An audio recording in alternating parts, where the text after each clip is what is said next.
하나님께서 우리를 사랑하십니다. 오늘도 우리가 주님이 하시는 그 모든 것을 깨닫고 주님이 말씀하시는 모든 것을 우리가 온전함으로 함께 누릴 수 있는 믿음의 삶을 살아가기를 원합니다. 오늘도 주님께서는 말씀하십니다. 우리가 무엇을 할 것인지, 어떻게 살아가야 될 것인지, 어떤 것이 주님께서 원하시는 것인지를 우리로 하여금 깨닫게 하십니다. 오늘 말씀은 마가복음 11장의 말씀입니다. 이제 벳세다에 이르렀습니다. 예수님께서 제자 둘을 딱 보내시면서 이제 맞은편 마을로 가면 아직 아무도 타보지 않는 낙이 새끼가 있다라는 것입니다. 자, 이제 그 낙이 새끼가 메어 있는 것을 보면 풀어 끌고 오라는 거예요. 그러면서 누가 너에게 왜 이렇게 하느냐 물어보면 주가 쓰시겠다 하라라고 이야기합니다. 누가 쓰시겠다고요? 주님께서 쓰시겠다는 것입니다.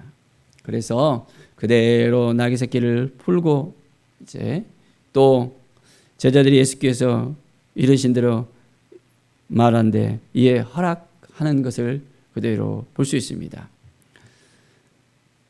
이 낙이 새끼의 주인도 그대로 낙이 새끼가 주님에게 쓰임 받을 수 있도록 함께 하는 것을 우리는 볼 수 있습니다. 사랑하는 여러분, 주가 쓰시겠다 하라라고 말씀하시는데 이제 우리는 주가 쓰실 수 있는 그런 마음이 있습니까? 환경이 있습니까? 오늘도 우리의 삶 가운데서 주님께서 말씀하시면 그대로 따라갈 수 있는 믿음의 삶을 살아가야 됩니다. 늘 하나님을 의지하면서 하나님을 바라보면서 하나님, 내 삶에 있어서 무엇이 정말 중요합니까? 내가 어떻게 사는 것이 주님의 뜻에 합당한 삶입니까? 오늘도 주님 앞에 나아가서 우리가 질문하며 주님의 뜻을 향해서 나갈 수 있는 믿음의 삶을 살아가기를 원합니다. 이제 주님께서 예루살렘에 입성합니다. 무엇을 타고 입성하죠? 바로 그 낙이 새끼를 타고 입성하는 거예요. 이것은 구약에 나와 있는 말씀을 이루기 위해서 예수님께서 그대로 행하시는 것을 볼 수 있습니다. 자, 호산나 호산나 찬송하리로다 하면서 사람들은 예수님을 아주 환호합니다. 예수님의 그 오시는 길을 그들은 기다리고 있었고 기대하고 있었고 그걸 통해서 하나님께 나아가고자 하는 마음이 있었던 걸 볼 수 있습니다. 자, 그런데 그 다음에 이제 예수님께서 빌라도 법정에 섰을 때 이 군중들의 모습과 지금의 군중들의 모습이 다른 것을 볼 때 참 마음이 아픕니다. 예수님께서 예루살렘에 왔을 때는 그들이 환호하면서 이제 호산나 호산나 하면서 우리를 구원하소서라는 뜻이잖아요. 우리를 구원해 주실 메시아이십니다. 이제 당신이 우리를 구원해 줄 수 있습니다라고 했지만은 예수님은 다윗과 같은 아주 정치적이고 군사적인 어떤 그런 능력을 가지고 권능을 가지고 이제는 이들을 해방시켜 주는 것이 아니었잖아요.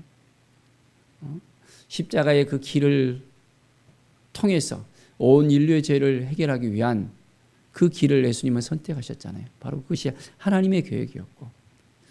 그러니까 어떻게 돼요? 이들은 이내 돌변하는 모습을 보이고 있는 것을 볼 수 있습니다. 대제사장과 서기관들이 이 빌라도 법정에서 예수님께서 있을 때 선동을 하잖아요. 뒤에서 군중심리를 이용해서 예수님을 십자가에 못 박으라고 외쳐댈 때 많은 그곳에 있는 사람들은 동일하게 외쳐댑니다. 호산나 호산나 외쳤던 그 사람들도 또한 있었을 것입니다.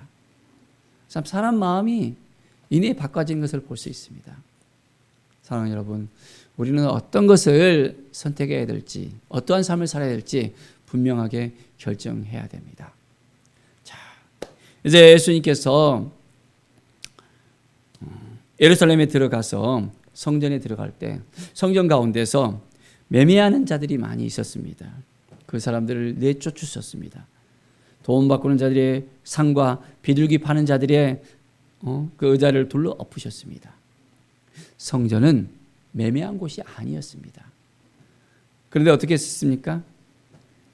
그들은 이 성전을 아주 자기들의 돈벌이의 대상으로 삼았던 것을 볼 수 있습니다. 예수님은 내 집은 만민이 기도하는 집이다 라고 선포합니다. 이곳 가운데서 하나님을 만나고 하나님께 나아가고 기도하는 곳인데 어찌하여 이제는 매매하는 곳으로 전락해 버렸는가? 제사장들이 이것을 허용하는 거예요. 저 멀리에서 이제 유대의 3대 절기만 되면 사람들이 찾아와서 하나님께 예물을 드리잖아요. 그런데 양을 멀리에서 끌고 올 수가 없습니다. 그러니까 어떻게 해요? 이제 이 성전 가운데서 매매를 해서 돈으로 또한 그 하나님께 드릴 짐승을 갖다가 매매를 하는 거예요. 하나님은 그것을 기뻐하셨을까요? 우리 주님은 그것을 기뻐하셨을까요? 아니잖아요. 내 집은 만민이 기도하는 집이라. 이제 온전한 마음으로 하나님께 나와서 하나님의 뜻을 구하며 하나님의 사랑을 구하면서 하나님께 나가야 되는데 그렇지 못한 그들의 모습을 보면서 이제 강도의 고려를 만들었다라고 말씀합니다. 우리는 주님의 음성에 귀를 기울이면서 바로 이 성전이 하나님 앞에 나아가며 하나님께 기도하는 장소라는 것을 우리가 알아야 되겠습니다. 하나님과의 그 긴밀한 교제가 이 성전 가운데서 일어날 수 있어야 됩니다.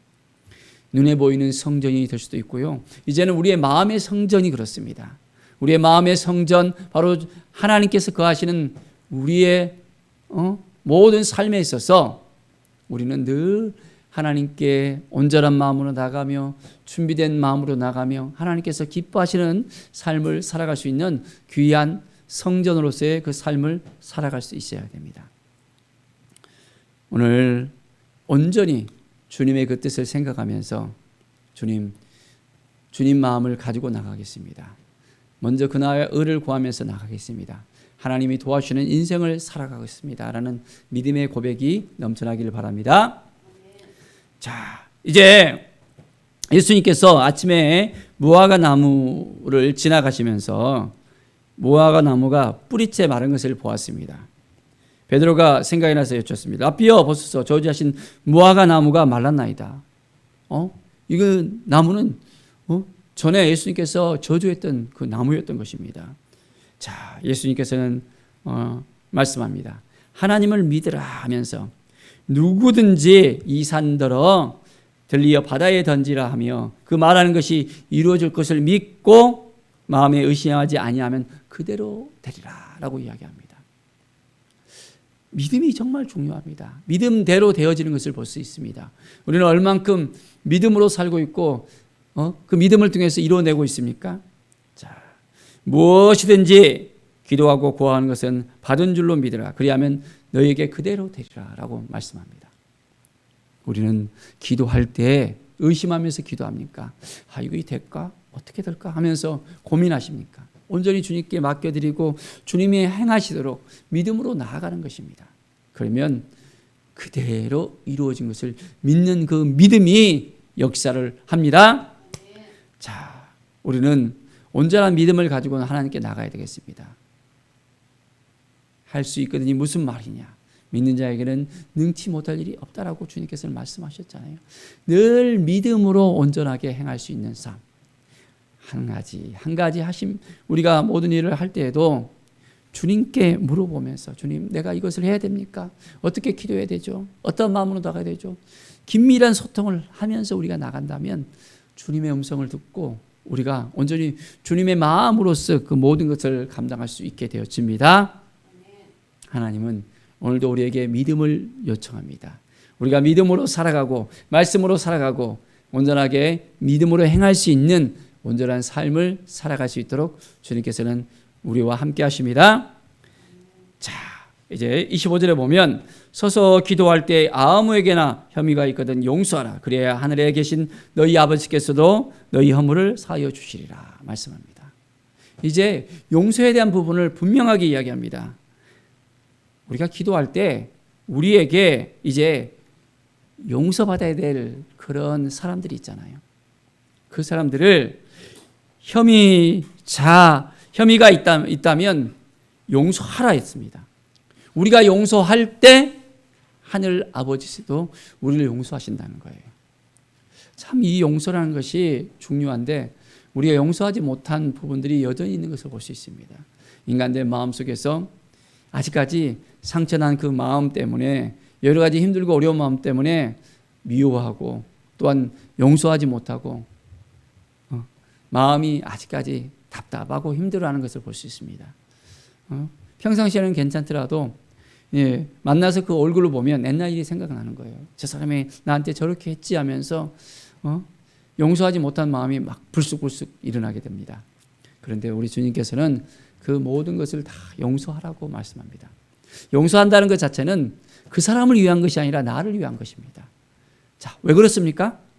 너희 아버지께서도 너희 허물을 사하여 주시라 말씀하셨습니다. 우리가 사함을 받는 거예요. 우리의 허물이 벗겨지는 것입니다. 우리의 모든 죄가 용서를 받게 되어진 것입니다. 그렇기 때문에 우리를 위해서, 내 자신을 위해서 우리가 용서하면서 살아가는 것입니다. 참 전에 부교육자를 했을 때 한 권사님을 신방을 했는데 그 권사님이 용서를 못하는 거예요. 붙들고 사는 것입니다. 그러니까 그 마음에 막 병이 걸려갖고는 너무너무 힘든 거예요. 우울증이 걸리고 어떻게 할 수 없는 그런 상황이 놓여져 있는 것을 보았습니다. 오늘 말씀과 같이 용서하고 모든 걸 다 내려놓으면 회복이 되어지는 그것이 안 되는 거였어요. 예배를 통해서 이제 용서한다고 고백하고 이제 하나님이 주신 마음을 가졌을 때 점점점 그의 마음이 회복이 되어지고 치유가 됐던 것을 지금도 기억합니다. 사랑하는 여러분, 온전하게 하나님 앞에 나아갑시다. 주님이 말씀하신 것을 우리가 행할 수 있어야 됩니다. 그대로 믿고 따를 수 있어야 됩니다. 그러면 우리의 인생 가운데 놀라운 은혜의 역사가 일어납니다. 회복의 역사가 일어납니다. 하나님이 도와주시는 역사가 일어납니다. 오늘도 주님 말씀하여 주십시오. 우리가 어떻게 살아가는 것이 하나님의 뜻입니까? 하나님의 마음을 보여주시고 하나님 앞에 나아가게 해주시고 하나님의 영광을 위해 살아가게 해주십시오. 우리가 모든 것을 주님 앞에 내려놓고 주님께서 나에게 무엇을 말씀하시는지 내가 어떻게 하기를 원하는지 우리가 들을 수 있어야 됩니다. 그러려면 우리의 마음이 준비가 되어야 됩니다. 꽉 붙들고 이건 안 돼, 이건 안 돼 하면서 이것만은 내가 허용할 수 없어 라고 한다면 하나님과의 긴밀한 관계가 회복되지 못하는 것을 볼 수 있습니다. 주님이 말씀하신 것을 먼저 행함으로 보일 수 있어야 됩니다. 우리의 믿음은 믿는 걸로 끝나는 것이 아니라 행함이 있는 믿음을 보이라 했습니다. 주님께서 용서하라고 우리에게 말씀하셨다면 용서해야 됩니다. 그를 위해서 기도하라고 했으면 기도해야 됩니다.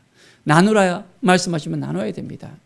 하나하나 주님이 말씀하신 대로 우리가 행할 때 놀라운 하늘의 은혜가 주님께서 부으시는 그 은혜가 우리에게 넘쳐나게 되어집니다.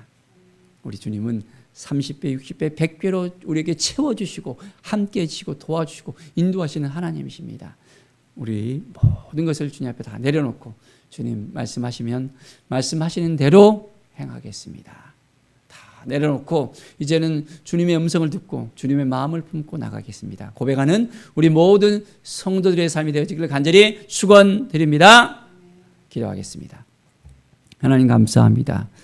주님을 우리가 모시고 살아가지만은 여전히 우리 가운데 놓지 못한 것이 있음을 봅니다. 우리의 마음이 정말 힘들고 어렵고 좌절되고 낭망했던 그 모든 순간순간 가운데 주님을 찾고 주님을 바라봐야 되는데 그렇지 못하고 환경을 바라보고 문제를 바라보고 물질을 바라보고 어떻게 하면 될까 하면서 우리의 생각 속에서 잠겨져 있던 우리를 봅니다. 주님께서 말씀하시고 주님께서 정말 조가시겠다고 말씀하시는데 여전히 우리가 주님 앞에 온전히 헌신하지 못한 모습이 있습니까? 용서하라고 했는데 용서하지 못한 모습이 있습니까? 내 집은 만민이 기도하는 집이라 했는데 우리가 하나님의 집 가운데서 정말 기도를 심고 주님과의 긴밀한 그런 소통을 하고 있습니까? 말씀하신 대로 우리가 행할 수 있도록 우리에게 믿음을 주시고 그 믿음을 따라서 주님을 만나며 주님 앞에 묻고 주님께 영광 돌리는 우리의 삶이 되게 하여 주시옵소서. 감사드리며 예수 그리스도의 이름으로 기도드립니다. 아멘.